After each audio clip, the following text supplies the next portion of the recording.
18 December বৃহস্পতিবার সন্ধ্যায় বালুরঘাট শহর তৃণমূল কংগ্রেসের উদ্যোগে বালুরঘাটের মার্ফি মোড়ে একটি গুরুত্বপূর্ণ প্রতিবাদ সভার আয়োজন করা হয়। তৃণমূল কংগ্রেস কর্মী এবং সমর্থকদের উপস্থিতিতে এই সভায় মূলত দুটি বিষয়ে তীব্র প্রতিবাদ জানানো হয়।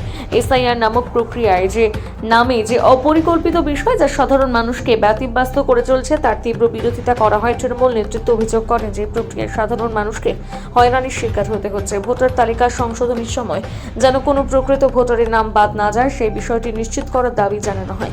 এই পথসভায় বালুরঘাট পৌরসভার চেয়ারম্যান অশোক মিত্র সহ অন্যান্য স্থানীয় তৃণমূল নেতৃত্বরা উপস্থিত ছিলেন এবং বর্তমান পরিস্থিতির বিরুদ্ধে সরব হন। এই সভা থেকে সাধারণ মানুষের স্বার্থ রক্ষার বার্তা দেওয়া হয়।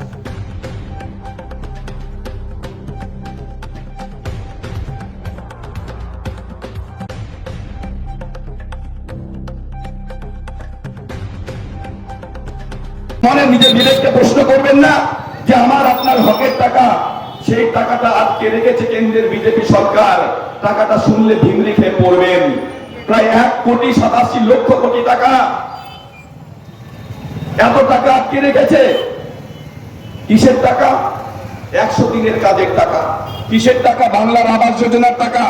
কিসের টাকা? 15 এফসির টাকা, যে টাকা দিয়ে আমাদের বালুরঘাট পৌরসভার মধ্য দিয়ে, পঞ্চায়েতের মধ্য দিয়ে যেমন শহরের মানোন্নয়ন হয়, গ্রামের মানোন্নয়ন হয়, রাস্তাঘাট, পথবাতি, ড্রেন থেকে শুরু করে সমস্ত কিছুর মানোন্নয়ন হয়, যে টাকা দিয়ে সে 15 এফসির টাকা আটকে দিয়েছে।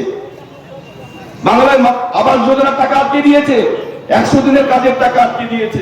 তারা ভেবেছিল প্ল্যান বি এর মধ্য দিয়ে বাংলার মানুষের টাকা আটকে দিয়ে বাংলাকে টাইট দিতে হবে, কারণ 2021 সালে গণতান্ত্রিক ভাবে বাংলার মানুষ যে গণতান্ত্রিক ভাবে যে থাপ্পড়টা বিজেপির গালে মেরেছিল তারা সহ্য করতে পারেনি।